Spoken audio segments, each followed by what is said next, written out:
Joe, before the season started, if someone was to tell you you'd be the favorite for this award, you'd be in New York as a Heisman finalist and have LSU undefeated, what would you have said? You know, we expected to have a really good year, and if we weren't 13-0, to be honest, we would have been disappointed because we know the kind of coaches and players that we had and the kind of work that we had put in the off season. You know, all these awards are icing on the cake, but that 13-0 means a lot to us. How do you describe how you guys have made this possible, specifically with your rise and your play individually? Yeah, I mean, it just starts, last January after the Fiesta Bowl. We have great people all across the program that have worked so hard for a long time to get to this point, and hopefully we can cap it off.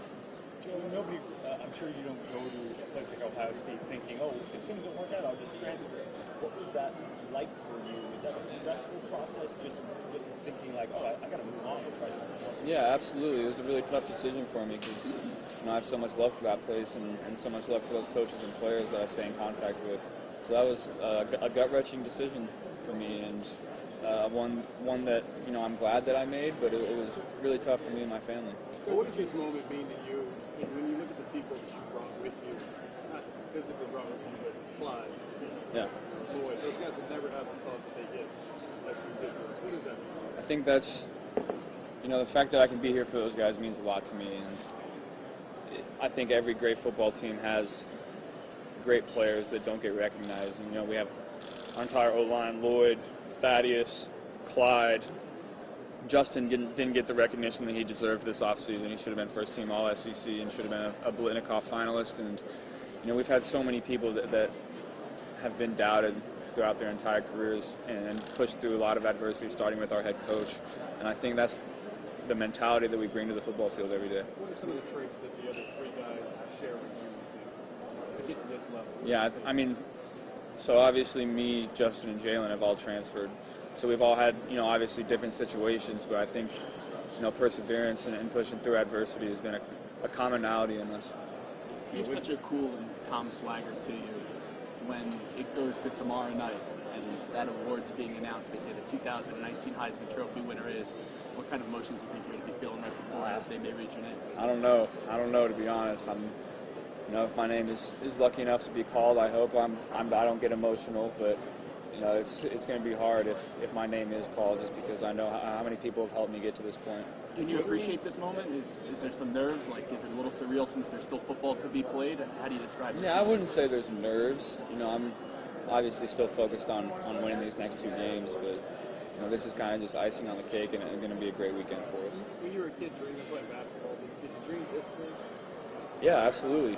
I was, you grow up watching the Heisman Trophy and March Madness and hoping that you can be on that stage at some point. And I've just tried to work really hard my whole life, and to get recognized like this has been incredible. Was there one that Say that again? Do you remember what was the first year you watched that? First year, I don't know.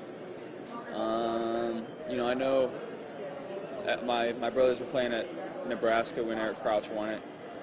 So that's probably my first memory of the Heisman.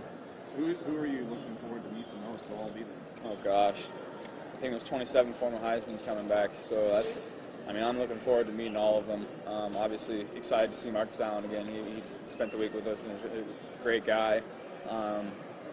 Eric Crouch, Johnny Rogers, all the Nebraska guys. So I'm excited to meet them all. I grew up watching most of those guys and idolizing them. No game this week to prepare for. Yeah. How was that? Feels weird. Me and Coach Joe were talking in Baltimore. We were like, we don't know what to do with ourselves yet. Oklahoma's got into the system. We're on the road. Can't really watch film. We're just ready to get back to game planning. What was your reaction? You said March Madness in the Heisman. Is there one that kind of you want to do more than the other? I wanted to be a basketball player growing up, and I remember watching March Madness and watching all the underdogs make it to the late in the tournament, and so that's really what I wanted to do. I wanted to be a basketball player at first. When did that change, and how did that? Yeah, probably. I was getting some looks at basketball freshman and sophomore year of high school, and then I had a breakout junior year of football and started getting a bunch of offers. So I figured. I only had a couple basketball offers, and I had probably 15 to 20 football, so I figured it was going to be football. Is that tough? Is that kind of said you're Not really. I was still able to play basketball my whole high school career and play with all my buddies. But I was ready to get into the business of football. You said you and Joe, y'all didn't know what to do with yourselves. Have you had time to reflect and stuff? How happened?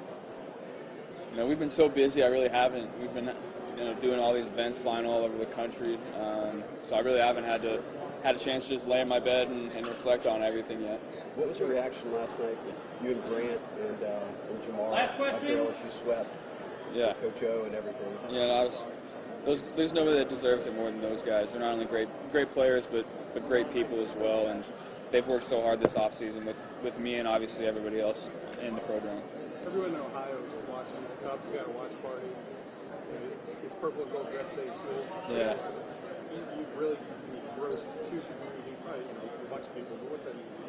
That means so much, and I just try to leave a legacy of hard work and leadership, and try to be a role model to people that look up to me the best I can. Thanks, guys. Thanks, Joe. Appreciate it.